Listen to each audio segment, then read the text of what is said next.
Explore the Bible in 1 year with us. Day 62, Exodus 12, Mark 13, Psalm 91, presented by Mount Vernon Wilderness House Gathering. Thanks for watching. Please leave a comment of what country or state you live in. Please like and subscribe. Exodus 12, English Standard Version. The Lord said to Moses and Aaron in the land of Egypt, "This month shall be for you the beginning of months. It shall be the first month of the year for you. Tell all the congregation of Israel that on the 10th day of this month, every man shall take a lamb according to their father's houses, a lamb for a household. And if the household is too small for a lamb, then he and his nearest neighbor shall take according to the number of persons. According to what each can eat, you shall make your count for the lamb. Your lamb shall be without blemish, a male a year old. You may take it from the sheep or from the goats, and you shall keep it until the 14th day of this month, when the whole assembly of the congregation of Israel shall kill their lambs at twilight. Then they shall take some of the blood and put it on the 2 doorposts and the lintel of the houses in which they eat it. They shall eat the flesh that night, roasted on the fire, with unleavened bread and bitter herbs they shall eat it. Do not eat any of it raw or boiled in water, but roasted, its head with its legs and its inner parts. And you shall let none of it remain until the morning. Anything that remains until the morning you shall burn. In this manner you shall eat it, with your belt fastened, your sandals on your feet, and your staff in your hand. And you shall eat it in haste. It is the Lord's Passover. For I will pass through the land of Egypt that night, and I will strike all the firstborn in the land of Egypt, both man and beast, and on all the gods of Egypt I will execute judgments. I am the Lord. The blood shall be a sign for you on the houses where you are. I see the blood. I will pass over you, and no plague will befall you to destroy you when I strike the land of Egypt. This day shall be for you a memorial day, and you shall keep it as a feast to the Lord. Throughout your generations, as a statute forever, you shall keep it as a feast. 7 days you shall eat unleavened bread. On the first day you shall remove leaven out of your houses, for if anyone eats what is leavened, from the first day until the 7th day, that person shall be cut off from Israel. On the first day you shall hold a holy assembly, and on the 7th day a holy assembly. No work shall be done on those days, but what everyone needs to eat, that alone may be prepared by you. And you shall observe the feast of unleavened bread, for on this very day I brought your hosts out of the land of Egypt. Therefore you shall observe this day throughout your generations as a statute forever.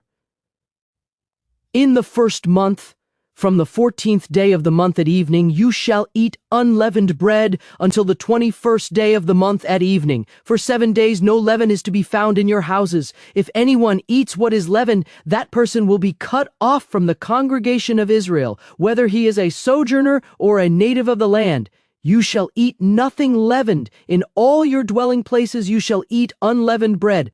Then Moses called all the elders of Israel and said to them, "Go and select lambs for yourselves according to your clans, and kill the Passover lamb. Take a bunch of hyssop and dip it in the blood that is in the basin, and touch the lintel and the 2 doorposts with the blood that is in the basin. None of you shall go out of the door of his house until the morning. For the Lord will pass through to strike the Egyptians, and when he sees the blood on the lintel and on the 2 doorposts, the Lord will pass over the door and will not allow the destroyer to enter your houses to strike you. You shall observe this rite as a statute for you and for your sons forever. And when you come to the land the Lord will give you as he has promised, you shall keep this service. And when your children say to you, 'What do you mean by this service?' you shall say, 'It is the sacrifice of the Lord's Passover, for he passed over the houses of the people of Israel in Egypt when he struck the Egyptians but spared our houses.' And the people bowed their heads and worshipped. Then the people of Israel went and did so, as the Lord had commanded Moses and Aaron, so they did. At midnight the Lord struck down all the firstborn in the land of Egypt, from the firstborn of Pharaoh, who sat on his throne, to the firstborn of the captive who was in the dungeon, and all the firstborn of the livestock. And Pharaoh rose up in the night, he and all his servants and all the Egyptians. And there was a great cry in Egypt, for there was not a house where someone was not dead. Then he summoned Moses and Aaron by night and said, "Up, go out from among my people, both you and the people of Israel, and go, serve the Lord as you have said. Take your flocks and your herds, as you have said, and be gone, and bless me also." The Egyptians were urgent with the people to send them out of the land in haste, for they said, "We shall all be dead." So the people took their dough before it was leavened, their kneading bowls being bound up in their cloaks on their shoulders. The people of Israel had also done as Moses told them, for they had asked the Egyptians for silver and gold jewelry and for clothing, and the Lord had given the people favor in the sight of the Egyptians, so that they let them have what they asked. Thus they plundered the Egyptians, and the people of Israel journeyed from Ramesses to Succoth, about 600,000 men on foot, besides women and children. A mixed multitude also went up with them, and very much livestock, both flocks and herds. And they baked unleavened cakes of the dough that they had brought out of Egypt, for it was not leavened, because they were thrust out of Egypt, and could not wait. Nor had they prepared any provisions for themselves. The time that the people of Israel lived in Egypt was 430 years. At the end of 430 years, on that very day, all the hosts of the Lord went out from the land of Egypt. It was a night of watching by the Lord to bring them out of the land of Egypt. So this same night is a night of watching kept to the Lord by all the people of Israel throughout their generations. And the Lord said to Moses and Aaron, "This is the statute of the Passover. No foreigner shall eat of it, but every slave that is bought for money may eat of it after you have circumcised him. No foreigner or hired worker may eat of it. It shall be eaten in one house. You shall not take any of the flesh outside the house, and you shall not break any of its bones. All the congregation of Israel shall keep it. If a stranger shall sojourn with you and would keep the Passover to the Lord, let all his males be circumcised. Then he may come near and keep it. He shall be as a native of the land. But no uncircumcised person shall eat of it. There shall be one law for the native and for the stranger who sojourns among you." All the people of Israel did just as the Lord commanded Moses and Aaron, and on that very day the Lord brought the people of Israel out of the land of Egypt by their hosts. Mark 13, Modern English Version.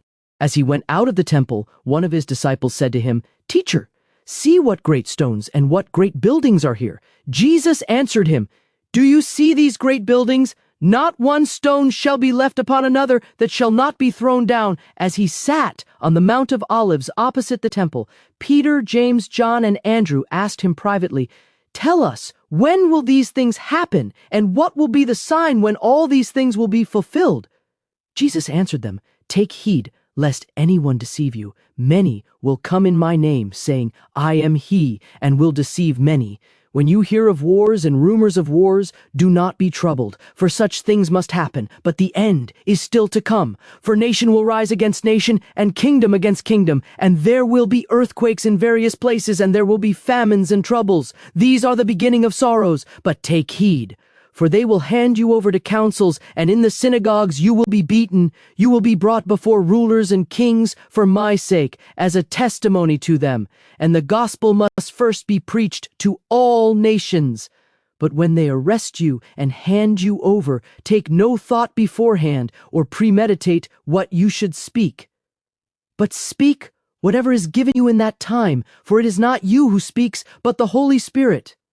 When you see the abomination of desolation spoken of by Daniel the prophet standing where it should not be, let the reader understand. Then let those who are in Judea flee to the mountains. Let him who is on the housetop not go down or enter the house to take anything out of his house. Let him who is in the field not turn back to take his garment.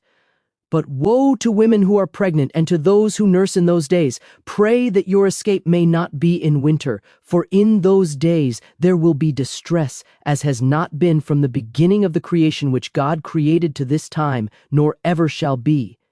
Except the Lord shorten the days, no flesh would be saved. But for the sake of the elect, whom he chose, he shortened the days. Then if anyone says to you, "Look, here is the Christ," or "Look, there he is," do not believe it. For false Christs and false prophets will rise and show signs and wonders to deceive, if possible, even the elect. But take heed. I have told you all things beforehand. But in those days, after that distress, the sun will be darkened, and the moon will not give her light, the stars of heaven will fall, and the powers that are in heaven will be shaken. Then they will see the Son of Man coming in clouds with great power and glory. Then he will send his angels and gather his elect from the four winds, from the farthest part of the earth to the farthest part of heaven. Now learn a parable of the fig tree. When her branch is yet tender and puts out leaves, you know that summer is near. So also, when you see these things come to pass, know that it is near, even at the doors. Truly I say to you, this generation will not pass away until all these things happen. Heaven and earth will pass away, but my words will not pass away. But concerning that day or hour no one knows, not even the angels in heaven, nor the Son, but only the Father. Take heed, watch and pray, for you do not know when the time will come. For the Son of Man is like a man leaving on a far journey, who left his house and gave authority to his servants and to every man his work, and commanded the porter to watch. Watch therefore, for you do not know when the master of the house is coming, in the evening, or at midnight, or at the crowing of the rooster, or in the morning, lest he come suddenly and find you sleeping. What I say to you, I say to all, watch! Psalm 91. Whoever dwells in the shelter of the Most High will rest in the shadow of the Almighty. I will say of the Lord, He is my refuge and my fortress, my God, in whom I trust. Surely He will save you from the fowler's snare, and from the deadly pestilence. He will cover you with His feathers, and under His wings you will find refuge. His faithfulness will be your shield and rampart. You will not fear the terror of a night, nor the arrow that flies by day, nor the pestilence that stalks in the darkness, nor the plague that destroys at midday.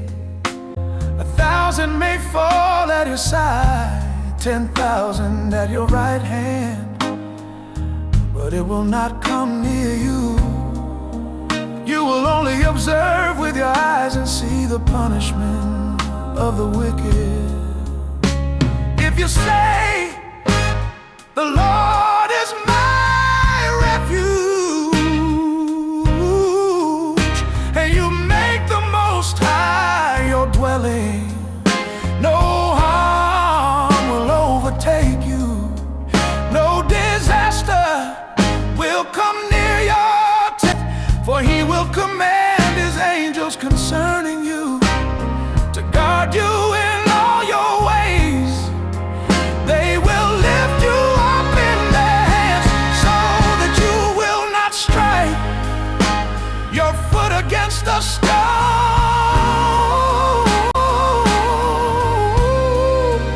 You will tread on the lion and the cobra. You will trample the great lion and the serpent. Because He loves me, says the Lord, I will rescue Him. I will protect Him, for He acknowledges my name.